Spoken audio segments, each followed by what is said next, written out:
At breaking news out of South America, a pair of powerful earthquakes rocking Venezuela last night, setting off a massive search and rescue effort. One of them, the worst that country has seen in more than a century. These 7.2 and 7.5 quakes occurring less than a minute apart and less than 150 miles west of the capital city of Caracas. The disaster causing widespread damage in Caracas, with buildings being reduced to rubble. This video shows smoke and debris falling in the city's airport as people run for cover. That airport, Venezuela's largest, is now closed. So far, at least 188 people have been killed and more than 1,500 injured, according to interim President Delcy Rodriguez. Both of those numbers are expected to rise. I want to bring in now NBC News national correspondent Aaron Gilchrist and journalist Vanessa Herrero, who is on the ground for us in Caracas, Venezuela. Ana, I want to start with you. You were there when these earthquakes took place. You have been covering this thing all throughout the day. What was your experience and what have you been seeing?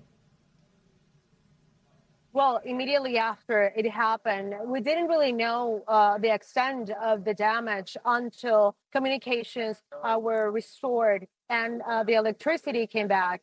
And we saw the videos on social media that were trending, showing all the buildings collapsing, and not only in Caracas, but in surrounding areas, especially in La Guaira, the coastal area of Venezuela, where the international airport is. And it's absolute devastation. I felt it. We weren't affected as much as people where I am in Altamira, in the more the center, eastern center of Caracas. But now, since very early in the morning, we've been here on the ground. And what we can see is people desperate, anxious to know about their loved ones. Of course, many are crying over those who died as a product of the buildings collapsing. But so many are looking for their loved ones. There are so many people missing. We don't have confirmation of how many yet, but whatever the number, we do expect, and officials expect, that to keep growing. Ana, you mentioned La Guaira, which was hard hit by these quakes. You have friends there.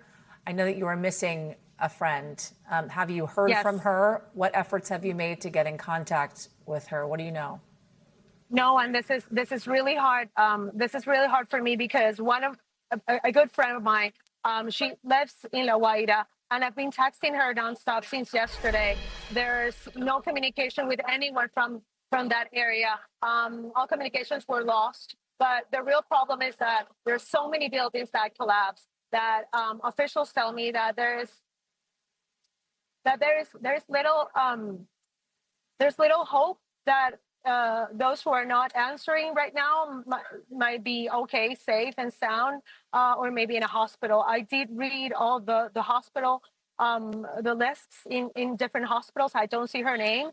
I've been asking other friends. They're looking for her, but it's been really hard to get a hold of a lot of people in that area. And let me tell you this, because I'm looking for her, I got into this WhatsApp group that is special for those who are looking for their loved ones, the missing. And at least 500 people are there. And I received thousands of messages within a couple of hours. People sharing pictures, numbers, contacts, desperate to locate them. So I think the common sense among all of us, all Venezuelans right now, is where are those and how are they if they are under the buildings?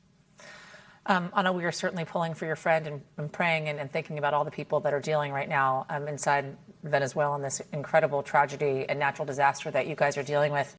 We thank you for watching, and remember, stay updated on breaking news and top stories on the NBC News app or watch live on our YouTube channel.